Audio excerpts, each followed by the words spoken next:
ভারতের পশ্চিমবঙ্গের বৈশাখী আয়োজন ও বিধানসভা নির্বাচনের খবর জানাতে এই মুহূর্তে কলকাতায় আছেন সহকর্মী সুব্রত আচার্য।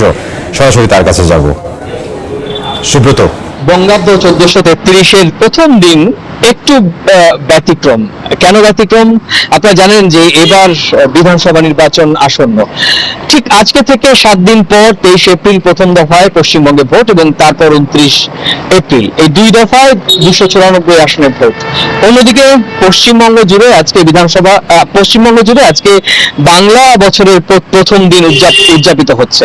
আর অধিকাংশ ক্ষেত্রে দেখা যাচ্ছে যে এই বর্ষবরণের প্রথম দিন নির্বাচনের যারা প্রার্থী এবং দলীয় নেতা কর্মী তারা কিন্তু একই রকম ভাবে একদিকে বাংলা বছরের প্রথম দিন বর্ষবরণের উদযাপন করছেন বাঙালিয়ানা ভাবে, এবং অন্যদিকে তারা একই সঙ্গে নির্বাচনী প্রচারণা সারছেন।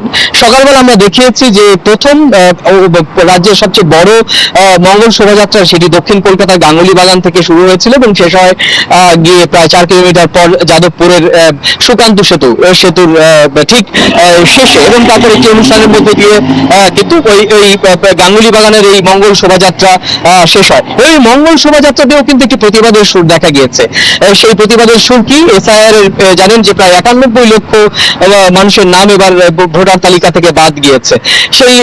সেই যারা বাদ গিয়েছে তাদের প্রতিবাদের সুর হয়ে কিন্তু কথা বলেছে মঙ্গল শোভাযাত্রা। এবং একই রকম ভাবে টালিগঞ্জে আমরা দেখেছি যে তৃণমূলের একজন প্রার্থী অরূপ বিশ্বাস, তাকে দেখেছি ঠিক রুই কাতলা মাছ নিয়ে বাঙালিয়ানা, যে মাছে ভাতে বাঙালি প্রচারণা। একই রকম ভাবে আজকের দিনে রোড শো করছেন ভবানীপুরের অন্যতম তারকা বললাম এই রাজনৈতিক তারকা প্রার্থী শুভেন্দু অধিকারী। আপনি জানেন যে এবার ভবানীপুর আসনটি পশ্চিমবঙ্গের 294 আসনের সবচেয়ে যে হেভিওয়েট আসন সেটি ভবানীপুর, কারণ এই আসন থেকে প্রতিদ্বন্দ্বিতা করছেন মমতা বন্দ্যোপাধ্যায়ের নাম যেখানে এসছে সেখানে পশ্চিমবঙ্গের বাঙালিয়ানা বাংলা নিয়েই তিনি রাজনীতি করেন।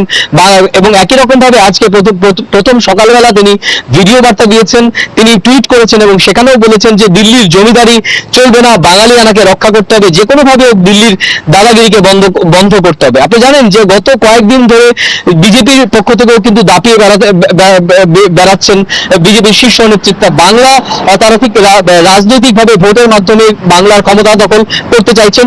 প্রধানমন্ত্রী নরেন্দ্র মোদীও কিন্তু এই বৈশাখী শুভেচ্ছা বার্তায় রাজ্যের দুর্নীতি এবং অপশাসনকে মুক্ত করার জন্য এই মাহেন্দ্রক্ষণকে বেছে নিয়েছেন। সুতরাং একদিকে পশ্চিমবঙ্গে বিধানসভা নির্বাচনের আবহ, অন্যদিকে বাঙালির শ্রেষ্ঠ উৎসব বর্ষবরণের দিনটি একেবারে মিলেমিশে একাকার হয়ে গিয়েছে। তো এই ছিল আমার কাছে পশ্চিমবঙ্গের বিধানসভা নির্বাচন এবং নির্বাচন নিয়ে রাজনৈতিক প্রচারণা আমার কাছে থাকা সবশেষ তথ্য। ভারতের পশ্চিমবঙ্গ থেকে সহকর্মী সুব্রত আচার্য।